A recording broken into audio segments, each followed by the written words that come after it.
Assalamualaikum warahmatullahi wabarakatuh. Hai teman-teman, apa kabarnya hari ini? Semoga sehat-sehat selalu ya. Hari ini kita akan belajar tema 7, indahnya keragaman di negeriku. Subtema 1, keragaman suku bangsa dan agama di negeriku pada pembelajaran 5. Sebelum memulai, silakan teman-teman siapkan buku tugas, buku cetak tema 7, dan alat tulisnya ya. Sudah siap ya teman-teman? Untuk memulai pembelajaran hari ini, marilah kita berdoa menurut agama dan kepercayaan masing-masing. Berdoa dimulai. Berdoa selesai. Tetap semangat ya teman-teman. Salam cemerlang, cerdas, menyenangkan, riang gemilang. Pada pembelajaran 5 kali ini, kita akan mempelajari muatan bahasa Indonesia, muatan PPKN, dan muatan SBDP. Pada muatan bahasa Indonesia, kita akan mempelajari menggali informasi menggunakan pertanyaan. Pada muatan PPKN, kita akan mempelajari tindakan yang dapat dilakukan agar teman kita dapat menjalankan ibadah sesuai ajaran agamanya. Sedangkan pada muatan SBDP, kita akan mempelajari tinggi rendah nada pada notasi balok.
Nah teman-teman, setelah mendengar lagu Satu Nusa Satu Bangsa, selanjutnya kita akan belajar tinggi rendah nada pada notasi balok. Kita pernah belajar tentang tinggi rendah nada dalam notasi angka. Nada rendah ditandai oleh tanda titik di bawah angka. Sebaliknya, nada tinggi ditandai dengan tanda titik di atas angka. Semakin ke kanan, nada akan semakin tinggi. Sekarang, kita akan belajar tinggi rendah nada dalam notasi balok. Letak notasi balok pada garis para nada menentukan tinggi rendahnya bunyi. Not yang terletak di garis atau spasi lebih tinggi memiliki nada lebih tinggi. Sebaliknya, not yang terletak di garis atau spasi lebih rendah memiliki nada lebih rendah. Oleh karena itu, semakin tinggi letak not pada garis para nada, semakin tinggi pula nadanya. Kita dapat mempelajari bunyi tiap notasi pada garis para nada dengan menggunakan animasi. Kita dapat mengamati letak notasinya sambil mendengarkan perbedaan bunyi tinggi dan rendah tiap nadanya. Ayo kita perhatikan video berikut ini agar lebih memahaminya. Tinggi rendah nada pada notasi balok. Hai, ayo kita mengenal lebih dalam tinggi rendah nada pada notasi balok. Yuk kita mulai.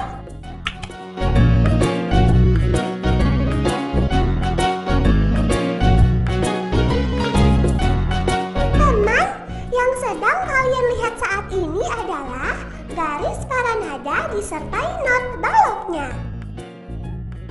Pada garis para nada ini terdapat nada rendah, nada sedang, dan nada tinggi. Sekarang Dengar dan perhatikan letak not balok pada nada rendah berikut ini. Do, re, mi, fa, sol, la, si. Selanjutnya, dengar dan perhatikan letak not balok pada nada sedang berikut ini. Do, re, mi, fa, sol, la, si. Selanjutnya, dengar dan perhatikan letak not balok pada nada tinggi berikut ini.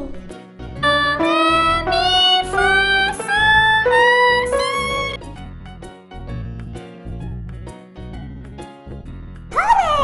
Sekarang kita tahu semakin ke atas letak not pada garis para nada, semakin tinggi pula nadanya.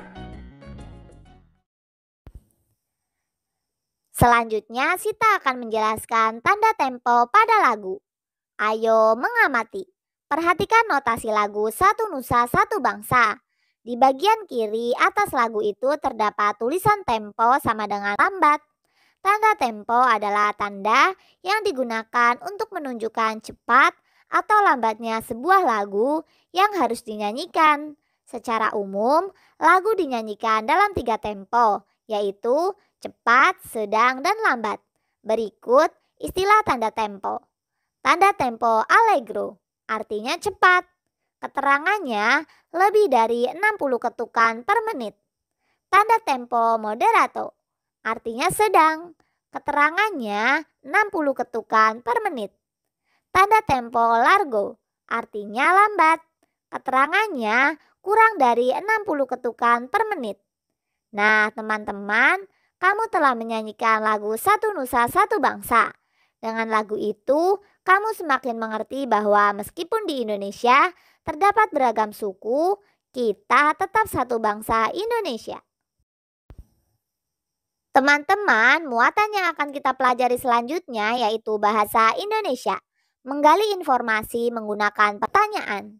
Ayo membaca. Keragaman agama di Indonesia. Letak geografis Indonesia di antara 2 samudra dan 2 benua menjadikan Indonesia sebagai pusat lalu lintas perdagangan internasional. Salah satu akibatnya, terjadilah persebaran agama dari para pedagang asing yang berdagang dan singgah di Indonesia. Pada awalnya masuk agama Hindu dan Buddha yang dibawa bangsa India. Selanjutnya datang bangsa Gujarat membawa ajaran agama Islam. Bangsa Eropa membawa ajaran agama Katolik dan Kristen, serta bangsa Cina membawa ajaran agama Konghucu. Jadi, keragaman agama telah ada sejak zaman dahulu. Dalam suasana keragaman beragam itu, setiap warga negara Indonesia dijamin haknya untuk memeluk keyakinan atau kepercayaan masing-masing. Di Indonesia terdapat 6 agama yang diakui negara. Keenam agama atau kepercayaan itu yaitu Islam, Katolik, Kristen, Hindu, Buddha, dan Konghucu. Pemeluk agama diwajibkan menjalankan ajaran agama masing-masing. Setiap agama memiliki tata cara beribadah, kitab suci, dan tempat ibadah yang berbeda. Negara memberikan kebebasan bagi semua pemeluk agama untuk menjalankan ibadah sesuai ajarannya masing-masing. Ayo berdiskusi. Setelah membaca teks berjudul Keragaman Agama di Indonesia, kita tentu menemukan informasi baru. Kita juga bisa menggali informasi dari berbagai sumber. Sumber informasi yang bisa kita gunakan misalnya buku, internet, majalah, dan koran. Kita juga bisa bertanya kepada seseorang yang ahli di bidangnya. Dengan demikian, kita dapat menjawab pertanyaan seperti contoh berikut ini. Apa saja nama kitab suci setiap agama di Indonesia? Yang pertama Islam, Al-Quran. Katolik, Alkitab. Kristen, Alkitab. Hindu, Weda. Buddha, Tripitaka. Konghucu, Shishu Wuching.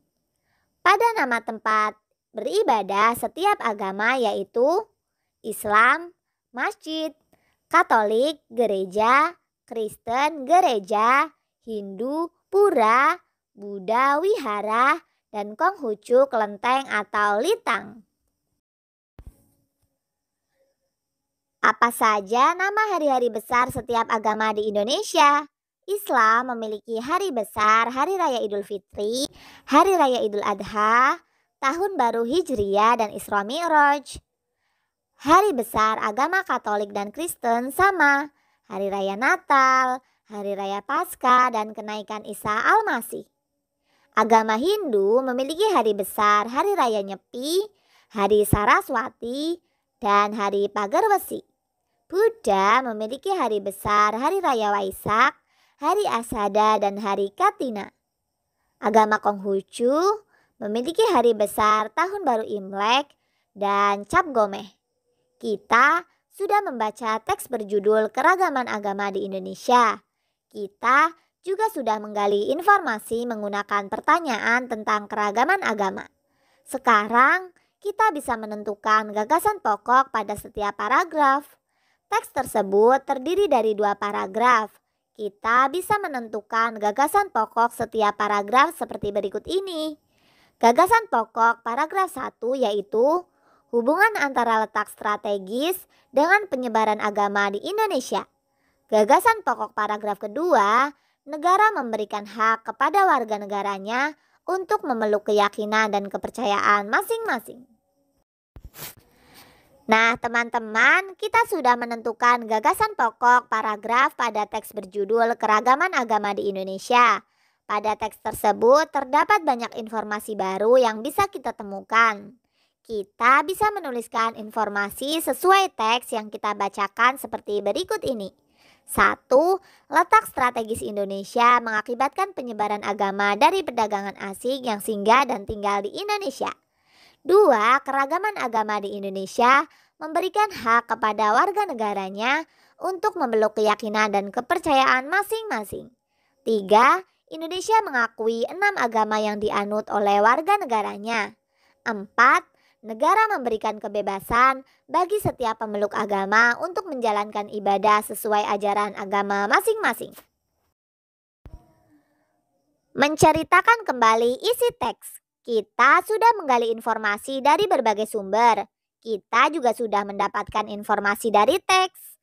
Sekarang kita bisa menceritakan kembali isi teks tersebut dalam bentuk tulisan maupun secara lisan. Sebelumnya, kita ingat kembali cara menceritakan kembali isi teks pada semester lalu. Berikut adalah cara menceritakan kembali isi teks. 1. Membaca teks dengan seksama. 2. Memahami isi teks. 3. Menuliskan peristiwa dalam teks secara runtut dengan memperhatikan ejaan yang benar. Kita sudah mengingat cara menceritakan kembali isi teks. Sekarang kita bisa menceritakan kembali isi teks Keragaman Agama di Indonesia. Kemudian kita sampaikan di depan teman-teman kita dengan percaya diri. Teman-teman masih semangat ya? Muatan terakhir yang akan kita pelajari yaitu PPKN. Tindakan yang kulakukan agar temanku dapat menjalankan ibadah sesuai ajaran agamanya. 1. Mengingatkan orang lain untuk beribadah. Contohnya, mempersilahkan teman yang beragama Islam untuk melaksanakan sholat Jumat. 2. Menjaga ketenangan saat orang lain beribadah. Contohnya, tidak bermain di sekitar rumah ibadah ketika ada ibadah.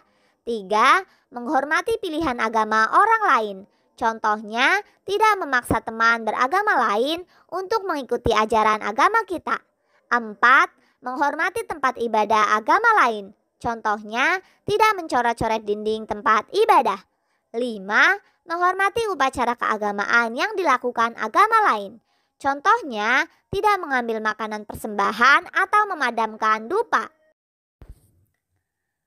Terima kasih teman-teman karena telah mengikuti pembelajaran hari ini dengan baik. Semoga ilmu yang kita dapatkan hari ini bisa bermanfaat untuk teman-teman maupun orang lain. Untuk menutup pembelajaran hari ini, marilah kita berdoa menurut agama dan kepercayaan masing-masing. Berdoa dimulai.